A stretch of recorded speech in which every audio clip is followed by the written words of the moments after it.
Everybody, welcome to Highlander Sports. Today we're going to be talking about the NFL, Saints and Falcons. And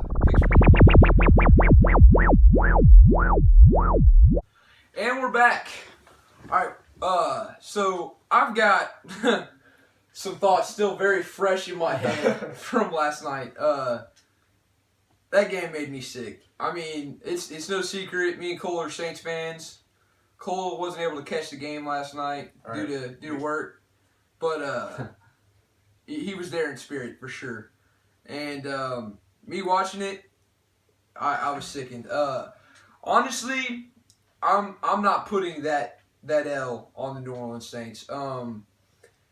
Personally, I feel like it was due to injury.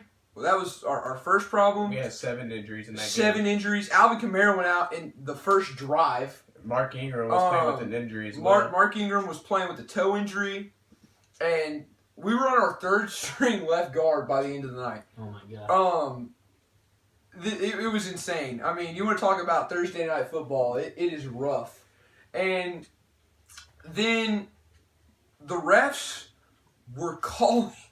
That was the worst game I've ever seen in NFL history. I mean, it was honestly hard to watch. All you have to do. I'm going to put up a few different highlights throughout the video. They were calling penalties on the stupidest things I've ever seen in my entire life. Like Sean Payton. Sean Payton towards the very end of the fourth quarter. It was during our final drive. They called a penalty on Sean Payton because he was trying to call a timeout, and which, I mean, you can see the video. He rushed onto the field. He was trying to tell one of the referees that he wanted a timeout. Coaches do that all the time. Yeah, and all of a sudden they call a 15-yard penalty on him, Mm-hmm. and it was ridiculous. I mean, he was just trying to get his defense back together, and use his penalty, and he called unsportsmanlike conduct from the bench. That's what he said. And after the That's game, right. they talked about the penalty Sean Payton did. He said, quote unquote, I called a timeout, and then he asked me again, and I said I have already called a timeout. I probably said it with a little more, angry, because we're behind. And then he said, then I was supposed to, but I had enough. I had to be smarter than that about the penalty and how he probably should have came up to him, probably said timeout again, but, it's in the moment of the game. Yeah. You can't throw a flag like that. It's just... And, well... It ruins the game. Honestly... And that sealed the game, too. And that's all I'm trying to say is not even the players that. decide the fate. Exactly. Well, and here's all I'm trying to say is there were a few different times where I saw, I think they called a block in the back. Or they called roughing the passer. I don't remember who it was. It might have been Cam Jordan or Teo. He goes, Matt Ryan threw the ball, and right after he threw the ball, I'm talking literally probably a split second after, he pushes Matt Ryan. And he flopped. I mean, because he was already had the momentum going. He's running, and I mean, he stopped and he couldn't catch himself, so he pushed Matt Ryan. And they called that roughing the passer, and really, he didn't even. I mean, it was a BS call, in my opinion. That was ridiculous. And then to see the game go on, the Falcons made more and more and more penalties, and no one was calling it. So, I mean, me as a Saints fan and as someone watching the NFL, going through my head, it's like, why are they doing this? I mean, it felt motive-based. On my opinion, the Falcons haven't had the year that they should. Yeah, dominant year like last year. And they wanted... I feel like the NFL might have had something to do with that. I do. And that's just the NFL doctor was the one that pulled Alvin Kamara off the field. Not a Saints trainer. Not Kamara. Well, yeah, but not Kamara. Kamara wasn't like, yo, bro, I got a concussion or I don't feel good. It was immediately the NFL. Yeah, that felt a little bit rocky. I mean, my opinion, I think it's their job to check on them. I agree. Okay, and then if they do tests, and then I'm pretty sure it wasn't set up. I mean that part. All I'm trying to say. I mean, he called them off quick. I agree. He called them off quick, and it was a little bit fishy in my opinion. I mean the Falcons. I mean the Saints should have won that game. Matt Ryan threw 3 picks, and we should have converted on at least I mean, I know we converted on one drive. We got a field goal the first pick, but the last two we didn't convert. 3 points for 3 turnovers ain't gonna win you a game. Yeah. I mean, you guys still had your chances. I mean, they. Oh no, and that's. I mean, I completely agree with what you just said. We had so many opportunities to overcome adversity, and a lot of the times in the NFL, that's what you have to do. Okay, so there's penalties, so there's injuries you have to overcome, and I felt like our team played amazing considering. I mean, the fact that we were only 3 points behind, that is amazing considering we had 7 people out. Considering all of the rest were against us. Technically we 9. Still, because, I mean, Mark Ingram was limited. Well, like, and the ball was all in Drew Brees' hands, and that's what and he stepped up. I mean, and that's all I'm trying to explain is that, like, they played well. If they have any of their starters back next week, we're going to be fine. We're going to be completely fine. They play the Jets next week. I feel like that's going to be a good. That is going to be a very great game. It's going to get their confidence back where it needs to be. Then they play the Falcons at home the next game. Got 2 weeks. So they're going to be riding that high right into the dome, and I've got.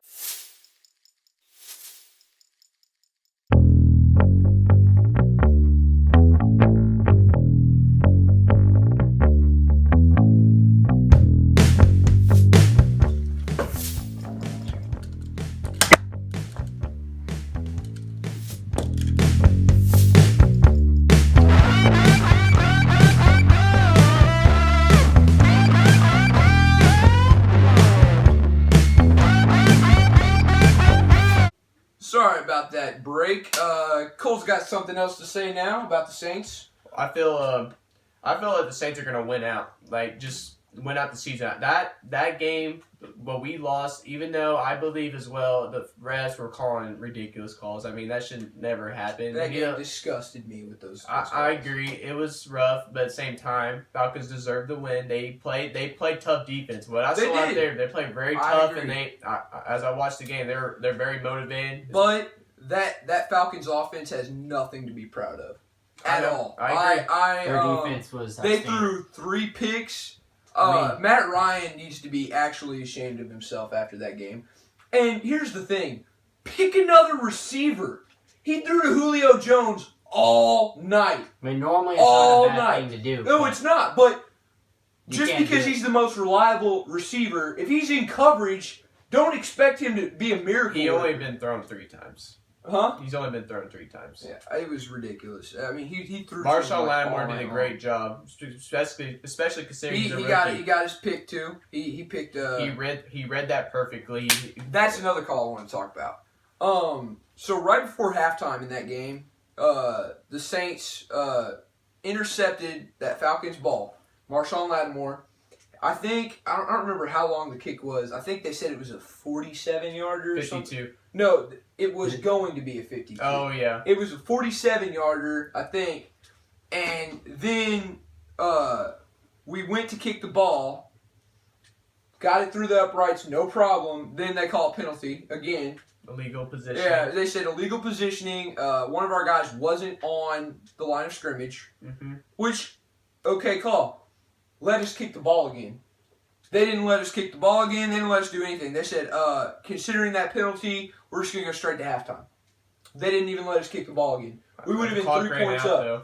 That would have been tie ball game right there. I know, but the clock ran out. Every time a penalties ever get called, the clock gets reset. Every single time I've ever seen a penalty. There's a runoff.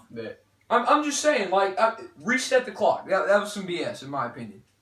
I mean, I don't see how in the world. My opinion, and I mean, I know the rest didn't call a good game, but either way, y'all lost. The Saints lost. No, and I agree. You can't blame the rest for losing the game. I'm not. Like I said, the Falcons. Like you said, you got to respect the Falcons' defense. Their offense, like you said, they didn't win the game. I mean, if you would have told me before the game Matt Ryan threw 3 interceptions, I would automatically assume they lost. Yes. Yeah. And that's what and I'm that's saying. unheard of too. Now, one thing I will say that was a factor on their offense. I think his name's Devontae. Was it Freeman? Yeah, the running back. That guy. He's a beast. He's a beast. That guy was unstoppable. They had a slow start to the season. And I mean, He looked like last year. yeah, he was getting 8 yards a touch. I mean, every single time. it's a rivalry game.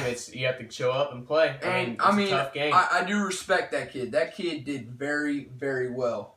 As a Offensively, Saints fan, it made me want to throw up, but I have to respect it. I mean, he was blowing through our defense at a rapid pace, and I completely respect that running back. I mean, hell of a player. yeah. Showed up. took I care of feel business, like and the main reason they won that game as well, the Falcons, is their D line. They've had 3 or 4 sacks that game, and they played with a lot of energy. Mhm. The crowd was in it, and I felt like that was a big part as well in that win. Well, their D line and the Saints' third string left guard. I mean, I'm just saying, injuries had a major part to play in that game. That's why even Drew Brees said it well. The Thursday night games, there's only four days to prepare. I mean, your guys don't everyone have was sick. Everyone's bodies were at their at breaking the same point. time, I mean, like, I get what you're saying, but at the same time, they had to go through the same thing. I know, Yep, I agree. But injuries do play a role. They do. But it's also the league at the same time, and every team has to go through it. I think the team was heavily discouraged when Alvin Kamara went out on the first drive. I mean, it's hard to see one of your friends, one of your teammates, biggest playmakers out there, and first drive he just is gone. I mean, I get that he's a hell of a player, but at the same time, another guy might have an opportunity to step up. No, I agree, and I felt like Michael Thomas was definitely that guy. He stepped up as a receiver. He was catching more passes. I was super proud of him. And that was even like they gave Tommy Lee Lewis a chance. Great touchdown he had. Amazing. It was his first NFL touchdown. I was very proud By of him. the way, check that throw. That throw was perfect. Behind back. Well, and his footwork. Normal his footwork quarterback. was amazing. A normal quarterback would have thrown it over, but he threw it behind the back, and Tommy Lewis was looking right. He looked perfectly, and then read the ball and got it, and the corner was already up the field, so I gave him an advantage to dive for it. I also want to put a spotlight real quick on Ted Ginn. Oh yeah. Just He's having one spot. one of the best seasons. Yeah, there were ever. a lot of the announcers on NBC were talking some trash on Ted Ginn, and they were just like, "Oh man, he's horrible. Can't hold on to the ball." I was like, "What do you mean?" He showed Oh yeah, he showed him. I mean, it was insane. There was just one play in particular where he got the ball towards the end. Yeah, and Yeah, I saw he caught got it, held on to it tight, and brought it back in. And I was just like, "That's a definitely warrior play redeeming." right there. Yeah. We're signing off. Also, special thanks to Jake who lost his pants. Yeah, go look. Yeah, lost his pants in the filming of this video. From Jared. So yeah. So thanks everybody for watching.